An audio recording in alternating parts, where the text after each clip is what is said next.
வணக்கம் ஃப்ரெண்ட்ஸ், இது நம்ம சேனல் பிரணேஷ் மம்மி.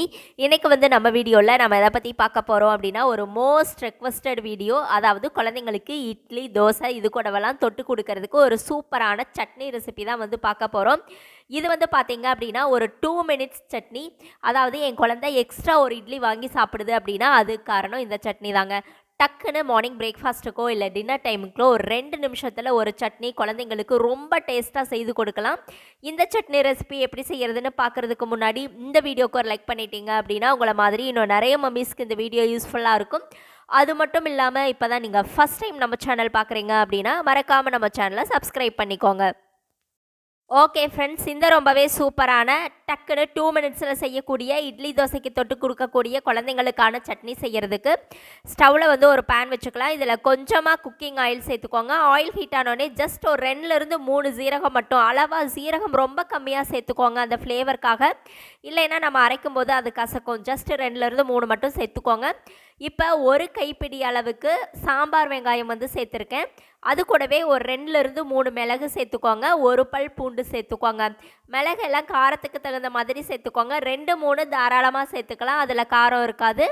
இப்போ இது எல்லாத்தையுமே நல்லா வதக்கி விட்டுருங்க. இந்த சாம்பார் வெங்காயம் வந்து நல்லா வதங்கி வரணும். அந்த வதங்கி அதோட கலர் வந்து லைட்டாக சேஞ்ச் ஆகும் இல்லைங்களா, அந்த அளவுக்கு இதை வந்து வதக்கிக்கோங்க.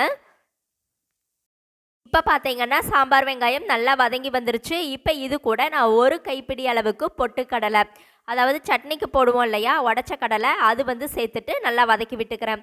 பொட்டுக்கடலை சேர்த்த உடனே நம்ம ஸ்டவ் ஆஃப் பண்ணிக்கலாம். ஏன்னா அது வந்து ரொம்ப நேரம் இருந்தது அப்படின்னா அது வந்து நல்லா அந்த கருகி போயிடும் இல்லையா. அதனால் ஸ்டவ் ஆஃப் பண்ணிவிட்டு அந்த பேனோட ஹீட்லேயே வந்து பொட்டுக்கடலையும் சேர்த்து இது கூடவே நல்லா வறுத்து விட்டுருங்க. இதில் பொட்டுக்கடலையும் சேர்த்துருக்கிறதுனால குழந்தைங்களுக்கு நல்லா சூப்பராகவே வெயிட் கெய்னிங்கும் ஆகும்.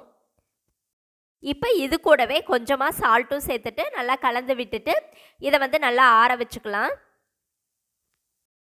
இப்போ இதை வந்து ஒரு மிக்ஸி ஜாருக்கு மாற்றிட்டு இதில் தண்ணி சேர்த்துட்டு நல்லா ஃபைனாக அரைச்சி எடுத்துகிட்டு வந்துடுங்க. இதில் தண்ணி கொஞ்சம் தாராளமாக தண்ணி மாதிரி சட்னியை அரைச்சிக்கோங்க. ஏன்னா கெட்டி சட்னி கொடுத்தோம் அப்படின்னா குழந்தைங்க வந்து சாப்பிட மாட்டாங்க.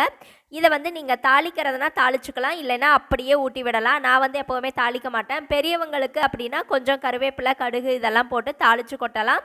குழந்தைங்களுக்கு நீங்கள் தாளிக்காமையே தொட்டு கொடுத்தா கூட நல்ல டேஸ்ட்டாக இருக்கும், குழந்தைங்க விரும்பி சாப்பிடுவாங்க.